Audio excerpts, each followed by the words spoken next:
We're here to talk about Night Out for Safety and Liberation. And I think a lot of people might get confused because there's this Night Out for Safety, and that's super cops, right? Like this, it's a super cop event, and it's supposed to be sort of this event where neighbors come together and they sort of like, we're not scared of you criminals kind of night.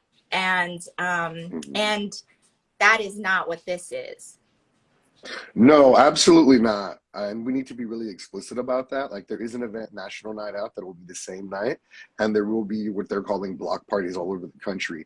And the language is always really vague because they know what the main criticism is that they're having law enforcement come and play basketball or bring mini ponies for the day, knowing that every other day of the year they'll be harassing, criminalizing these same youth of color. So it's like this illusion, it's this false sense of safety and security. And they're like, oh, and while you're here, why don't you get fingerprinted and give us the names of everyone that lives in your home? Just for safety. And that's such Just straight for safety. surveillance. It's straight up surveillance. We want to get your kids' fingerprints now so that we can make sure that kidnappers don't get your kids. Yeah, and I mean, there's confusion because our event is also national. We're national, our Night Out for Safety and Liberation. And there are going to be over 50 different cities that will be having an event going parallel with ours.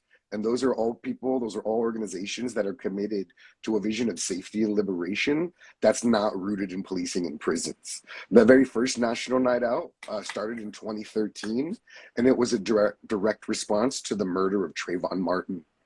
And that's a recognition that the communities that are the safest aren't the ones with the most police and the most prisons, and they're certainly not the ones where you're being watched. They're the ones where you're seen, where you're heard, where you connect, the ones where your neighbor knows your name and you know their name, where if someone's playing the music too loud, you can just ask them to turn it down, and you don't have to call the police and have a situation escalate into God only knows. So that's our vision. Those are some of the values that we try to model, and this event will be happening all across the country. But our main local event is at Josie de la Cruz Park in the Fruitvale district of Oakland, and it's going to be amazing.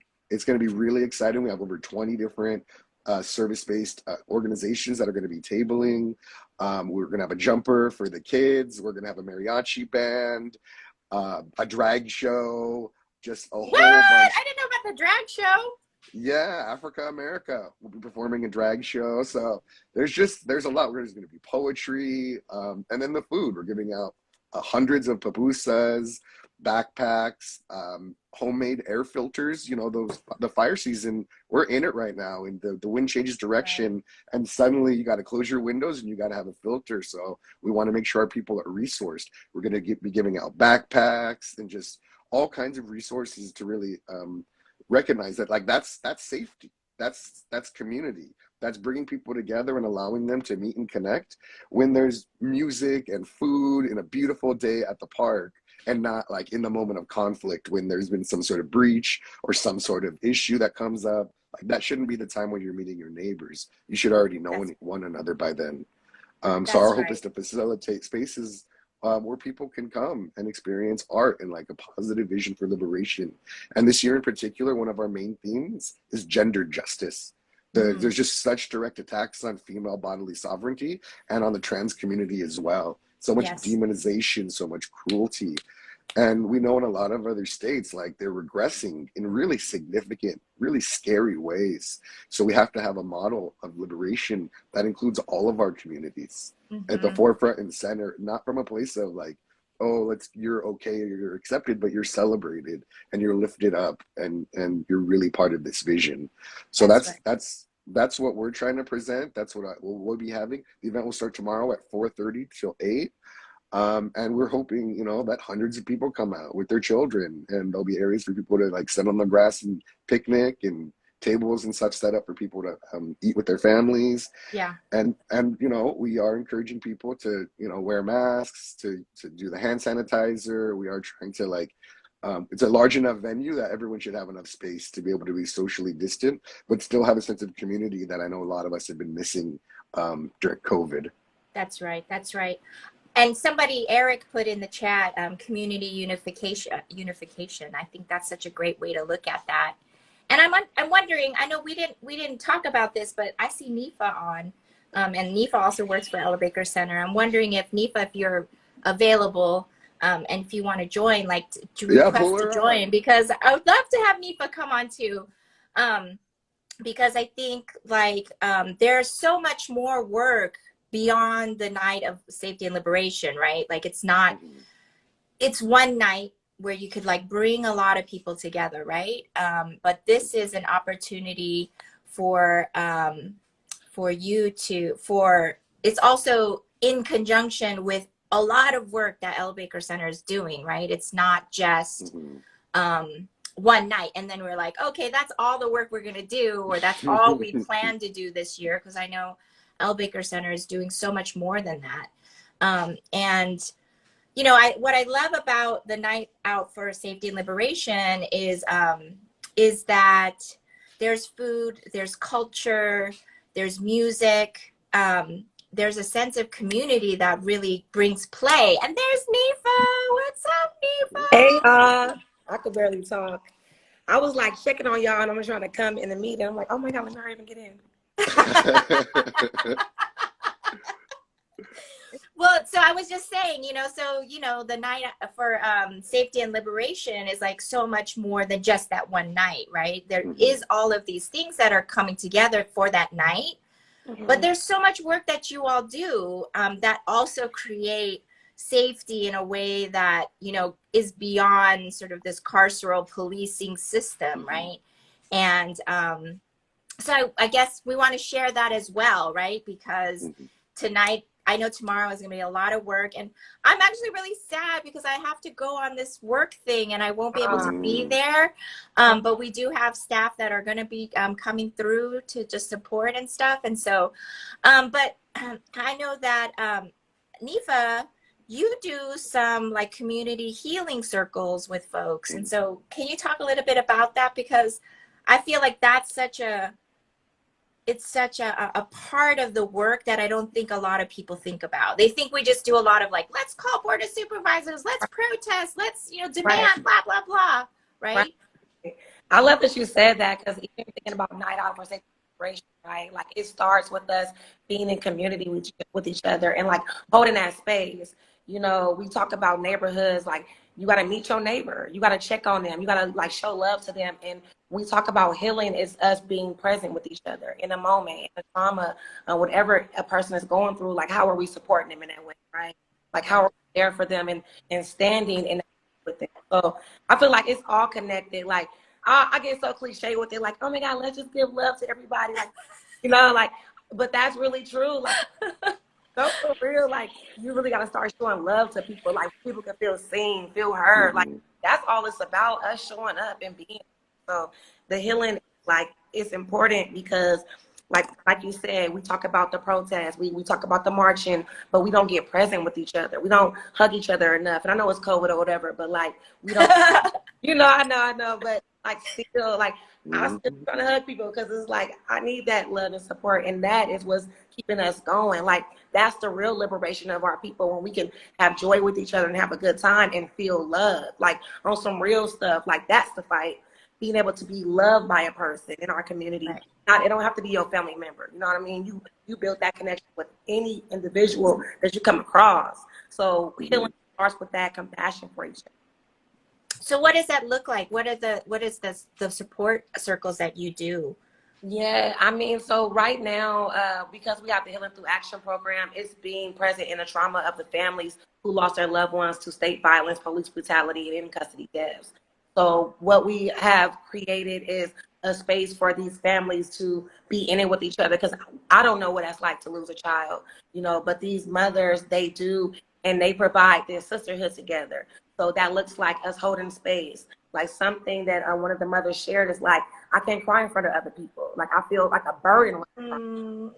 I can cry, I can out, you know, I feel home in this space. You know, so just providing that type of resource for people, you know, they're dealing already fighting to get information about their children, like fighting literally to get information. The least that we can do is provide a space for them to feel safe, feel loved, and taken care of, you know. So it's something that, you know, Angelo and I, like, it's been everything, you know, to them. And we got a documentary coming out. Like, that's a little plug. Mm-hmm. A documentary? Yeah. What? Mm-hmm. This is the first time I'm hearing about it. Yeah, Tell. Yeah, because we haven't put it out yet, so we're still You're working on it. Okay, so it's still in the works, y'all. Yeah, But when it comes out, you're gonna have to come back and tell us all about it. Yeah, because I think, like I say, like we talk a lot about trauma and stuff, and we talk about fighting the system, but we don't get present with each other and hold that space to just love on each other, you know. So once we start doing that more, we really create a system of support, to create a system of safety. Like, this is actually how we keep each other safe. Like, That's right. It gets clingy and That's right. This really how we got to do it. But that's the thing, Nifa. You keep saying that it's cliche, but it's like the thing about it is that if we really went back to all the places that our cultures are rooted in, there you go, right?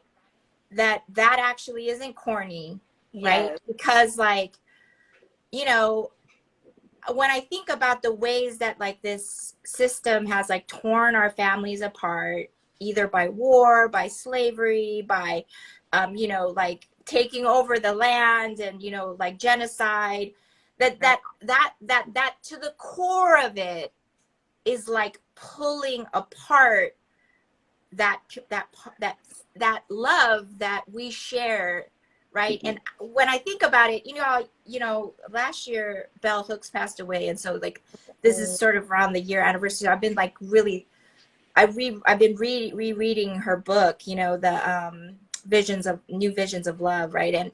And like the first chapter is all about that love is a choice. Oh, it's not something you just do. It's not just something that happens, right? You don't as a parent just love because you're a parent. You actually have to make a choice to love your parent, your child or your children in a particular way. That, and the definition that she uses around love is really about that you invest in their spiritual growth. Mm-hmm.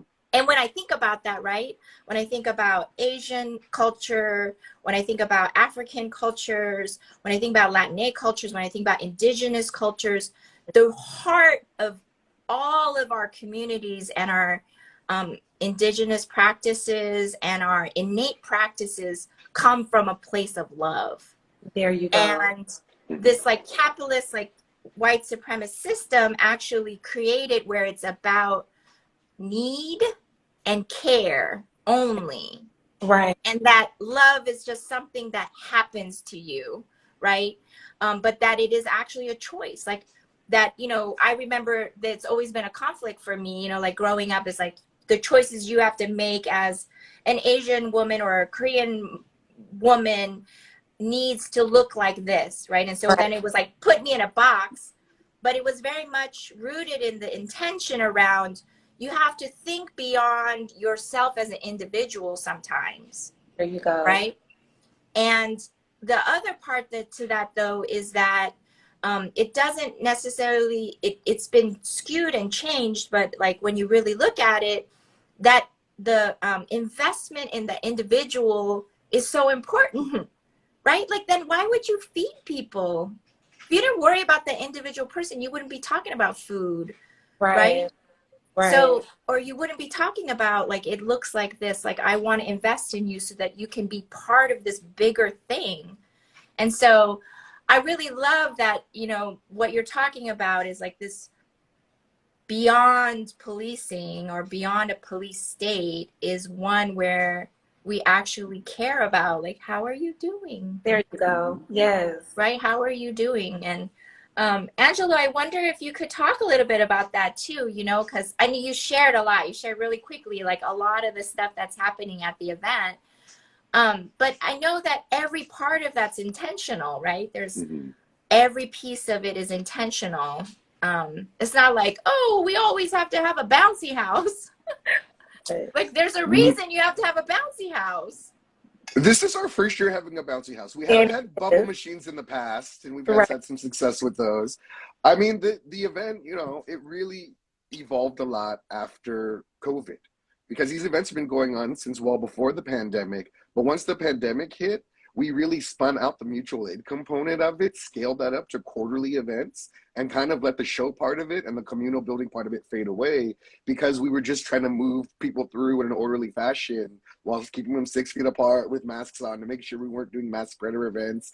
We were trying to still serve a need because need was at its greatest, but with the, the highest risk being, you can't concentrate people and have them linger for too long, which is exactly what you do at a community meeting, and get everyone comfortable and relaxed and get them talking, and, but now we're trying to shift back. Certainly not to say that COVID is over, because it is not. And now there's real concerns about monkeypox and just other issues that are coming up. So we want to be sensitive. We want to be intentional. We do not want anyone to get harmed as a result of their participation, either as a volunteer, a member, just a member of the community. But at the same time, we see it as important for us to start taking steps once again to intentionally building those communities and doing it as much as possible in a safe way, but doing it because we need it, because it's not just enough now for people to continue to be in survival mode and get this box of diapers that's going to help them get to that next paycheck, but to actually get beyond that, to get politically empowered, to get engaged, to understand their rights, to understand, maybe that tenant housing situation they're living with, maybe there is a solution that someone could help them. But until they talk to someone from Causa Justa Just Cause, they don't know how to navigate that. And it's the same thing with mental health services and other legal services, and just making sure we're going to have specific programming from MUA, so they have language accessibility for those that speak Hmong. They have programs for those that are experiencing domestic violence. Go ahead. So that folks know, MUA is Mujeres Unidas Activas. CJJC is Causa Justa Just Cause. They are also partner organizations to Oakland Rising. So I'm loving the connections you all are making in the space through the collaborative. Yeah, absolutely. And it's about resourcing people and nurturing them, and at the same time ending practices and institutions that have just done so much harm to our communities and continue to. I mean, we're the most incarcerated society in the world. If incarceration was going to keep us safe, we'd be the safest country in the world. That's right. But it flat out doesn't work. And we know that it doesn't work. So now we have to come up with models for what replaces that. And a lot of that, as you already mentioned, is tapping into those indigenous traditional practices that a lot of communities have had. But we also don't want to have this myth of community coming together in a way that they've never done before and say, well, that's just going to magically happen after we eliminate policing and eliminate prisons. We have to plant those seeds and nurture them and nurture those relationships and acknowledge all the different ways and places that it happens organically on its own. I mean, the first campaign that I worked on at Ella Baker Center was Heal Not Harm, that was trying to end the criminalization of homelessness, the constant harassment people were experiencing at encampments. And it's the thing of in a lot of places, these are Black and brown women coming together, creating civilization with nothing, out of scraps. Right. And That's bringing right. people together, bringing resources together, demanding accountability and safety. And then when they get a little bit too loud, the cops come in, sweep everything away, as if, well, you didn't have the right permit for civilization, so you don't get that. And then they push them back into the dirt until those women drag themselves out again and continue building up into this vicious cycle where it's not just, cops are keeping us safe, but they're actively keeping us unsafe. They're intentionally keeping us destabilized and disconnected, because that real connection is a threat to them and their authority and their vision of what they think safety is. That's right. That's right. And so I'm hearing there's music, there's food. I mean, right? And then I mentioned the bouncy house, so it's obviously very family friendly. And then you all have been doing connections with folks in the community. You've been doing some outreach for it, right? Oh yeah, absolutely. On Fridays and just this last Saturday, we've been out there giving out flyers, putting up posters, spreading the word, attending other people's events. We really want, I think we want at least 400 people. That's our goal. Woo! Yeah, we have the materials, we have the stuff. We want to feed everybody. Yeah, we really. So that's bring why your we're people out there. What? So then I imagine to put on an event for 400, because we had you, like you were mentioning, the mutual aid events, right? We had co-sponsored one of the mutual aid events and had talked to about 300 people about redistricting and what that means. And it was one of the only outreach places that reached so many people, and people were able to give input about their communities of interest, right, to the redistricting process. And you know, it's beautiful. It did move very quickly, but it was beautiful to just see the amount of people. And you can't move 300 people, 400 people without volunteers. Like, I can't imagine your Yeah. staff like doing all of it on your own. So what are some ways that people can like either show up, because you need a community space, but then also like what are the ways that people can tap in with you all to volunteer either for tomorrow or any future events that you have? Well, I would encourage folks to email me. I'm actually the volunteer coordinator, so that's Angelo at ellabakercenter.org. We can probably put that in the chat. And I could definitely plug people in right now. We have, I believe, 23 community member volunteers than our 23 member staff. So we are pretty resourced. We're pretty prepared for tomorrow, but you can always have extra hands. And these mutual aid events, once again, are quarterly. So just in a few months, we'll be doing another one. So if people want to get involved, or if they're part of organizations that have services or programs that they think serve the community, like there are lots of ways to plug in. And, you know, these events like are, you know, as you mentioned, they're pretty significant ways that we directly engage the community, but we also sponsor legislation, and we also do budget advocacy. We also, you know, show up for individual families as they do their fights for justice. So there's, you know, we very much believe in a relational connection. We don't want to be extractive. Like we don't, that's very much why we created the Healing Through Action program, because oftentimes you'd have these Black mothers and grandmothers taken in front of the cameras, and maybe they'd get a settlement check at the end of it, some of them, but at the end of the day, no one ever helped them with their healing. No one ever checked in with them. No one ever resourced them. No one ever really centered them as leaders in and of themselves and empowered them. So, you know, maybe they get a chunk of change years down the line, but that trauma has never been addressed. That pain has never been addressed. So we created a program to try to do that, to resource them, center them, empower them, and push forward both their individual fights for justice as well as systemic change, so that other people don't have to lose their loved ones in the same way. And it's trying to make sure that that work is like really rooted in empathy and love, because that's the only way it's going to be sustainable. And that's for all of us, for staff or volunteers. Like, you know, it's important for us to come together and lift the heavy loads, but then we also need to pause. We need to rest. We need to have joy, laughter, dance, all of it in order to make this work real. Period. Straight up. You gotta let them know. That's exactly like, oh my God, everything you just said. Yes. And that's us taking care of our people for real. Yeah. And so, you know, I think that's like the key. That's like the thing that we're talking about, that there's sort of like the night out for safety that the cops are putting on is really like a mask. It's like a Trojan horse, right? Because it's like, let me come in showing you, like pretending to be a safety thing, right? To creating like community, but actually it's really about surveillance. It's really about like, I need you to watch out for those criminals. And I need you to stay connected with the police and do our work for us, so that we could catch these criminals. But what you're talking about is like, how do we even get to a place where we don't even need to call a cop, because we have created a community that's invited for to, you know, create safety. And then you're talking about liberation, right? Because then I think that's really important, because it's beyond like, let me just talk about safety, but it's also acknowledging that we are in a system that targets and kills and incarcerates us, right? So so how do we break away from that and create something very different? So what are the ways that folks can get in touch? So we have that if they want to volunteer, that they can email you, Angelo. But what are the other ways that they can follow Ella Baker Center and follow the work that you all are doing? And, you know, Nifa, you talked about your support circle. I can't remember the name already. What's the name of it? Healing Through Action. Healing Through Action. And I know that you all have been leading on some work that recently happened as a result of, you know, what happened at Santa Rita. And I'm wondering if you want to share a little bit about that, so folks can like also support the families. And then what are ways that folks can like stay in touch with the work that you're doing? Yeah.